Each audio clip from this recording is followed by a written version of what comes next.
All right, so what I want to explain now, I've gone over how to graph a linear inequality, but I want to make sure you understand the difference of having just a regular less than or having an inequality with an equal to. Now this is a greater than, but it also has an equal to, okay?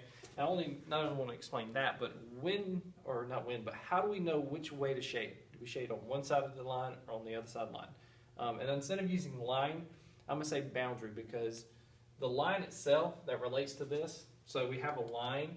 The line that we're going to look at is that, and again, that's just because it's the same thing except with an equal sign. This is going to be our boundary, and what I mean by that is it's the boundary that determines which side on that boundary we shade. Okay, and it's going to be the same here. If you look here, we have y is less than x plus 1. Here we have the same thing, except we have a different inequality sign. Okay, so we just need to look at graphing this boundary and then determining what side to shade on. Okay, and so if we look at this, this tells me that I have a y-intercept of 1 and a slope of 1, because there's an understood 1 here. Okay, so that means I go to, let me use a different color. It means I go to the y-axis on 1. And if my slope is 1, again as a fraction, that's 1 over 1. And so that just tells me to go up 1, right 1. Up 1, right 1. I can do that as many times as I want. Okay? Now the first thing I realize is this does not have an equal to. Okay? So just like, again, when we did inequalities with one variable, we're going to do the same thing when we have two variables. Here we have two variables, which is x and y. Okay. Now, because it doesn't have the equal to, that means we're not going to include the boundary or the line. Okay. So instead of just drawing a straight line through this, I'm going to draw a dotted line.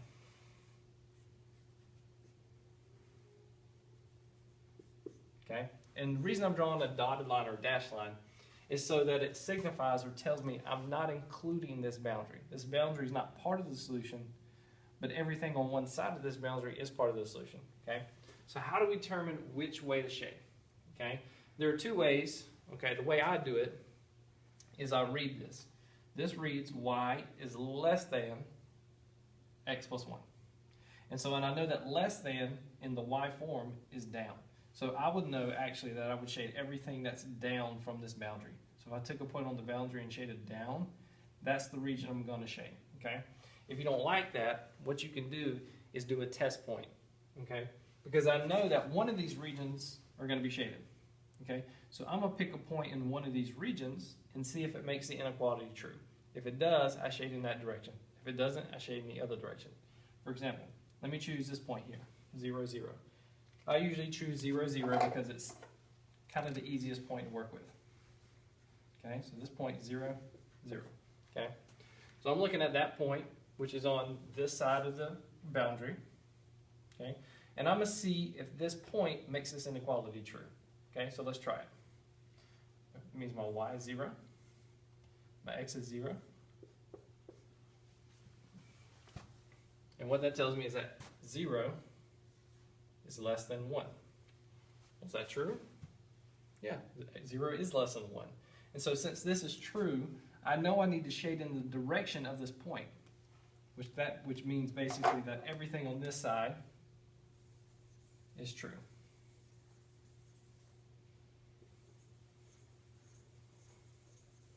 Okay?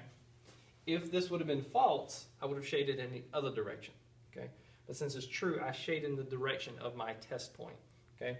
If you're like me, I don't like doing test points. So you can't just read this as y is less than, and I know the less than is down, greater than is up. Okay? And you can do it that way, or you can do it this way. Okay? And again, make sure if it doesn't have the equal to that your line is dashed to signify that you're not including the boundary itself as a solution. But if we look at this one over here, again, we have the same boundary. Okay? The boundary is again the y equals x plus 1. Okay? And we've already graphed that over here. I'm just going to re-graph it.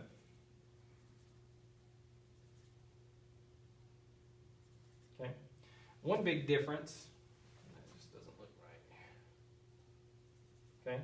Is that this has an equal to, which means that we are going to include the boundary, which means that I can just make this a solid line. Okay? So the big difference here, this had a dashed line. this has a solid line, okay? And again, we're going to do a test point to see which way we shade it. Now remember, this is a little different than this over here. This was a less than, this is a greater than, okay? So this reads y is greater than or equal to. Now when I read that, greater than means to go up, okay? But we're going to do a test point just to make sure, okay? So I'm going to do the test point 0, 0. Okay, this point is 0, 0. Again, I like that point because zeros, when you plug them in, make problems easier. Okay, so let's look at y is greater than or equal to x plus 1. Okay, so we're going to plug in 0, 0, which means 0 for y, 0 for x, which gives me 0 is greater than or equal to 1. Now, is that true?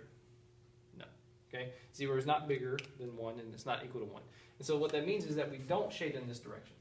Okay, we shade in the opposite direction. So since this became false, and you can say this was false, okay, we would shade in the direction that's not towards that point, which is this direction here.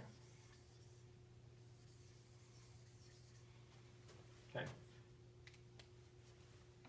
And since this gave us a true statement, we shaded in that direction. So I just wanted to make sure you knew, okay, the big difference here is if it has an equal to, make sure the line is solid. If it doesn't, make sure the line is dashed. Okay. You can use a test point to see which direction to shade in. If it comes true, you shade in the direction of the test point. If it's false, you shade in the opposite direction of the test point. Okay. And again, if you have any questions, let me know.